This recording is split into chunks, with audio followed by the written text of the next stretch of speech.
Moja ya majukumu ya Mamlaka ya Mawasiliano Tanzania ni kusimamia sekta hii ndogo ya utangazaji, ambapo hadi kufikia Desemba 2025 TCRA imetoa jumla ya leseni za utangazaji 707, zikiwemo leseni za utangazaji wa redio 258, televisheni 73, maudhui mtandaoni 318, maudhui kwa njia ya waya 55, pamoja na huduma saidizi za utangazaji 3.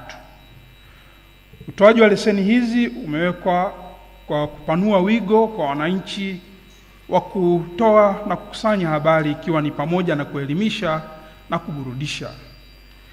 Hali hii imetoa fursa kwa wananchi kwa uhuru na kupata habari na kutoa maoni yao, hivyo kukuza dhana ya demokrasia kupitia vyombo hivi vya utangazaji.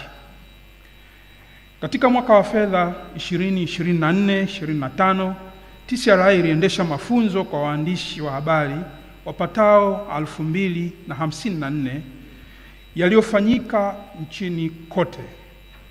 Mafunzo haya, Mheshimiwa mgeni rasmi, yalihusu uendeshaji wa habari za maendeleo, matumizi ya akili unde, sheria, kanuni na maadili za habari, pamoja na uandishi unaozingatia uzalendo na ujenzi wa taswira chanya wa taifa.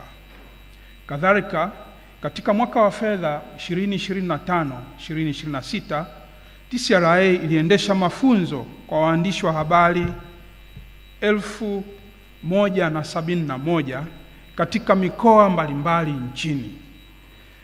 Haya yalijikita katika maadili ya utangazaji na uandishi wa habari, utangazaji wa majanga na maafa, pamoja na uzingatiaji wa sheria na kanuni.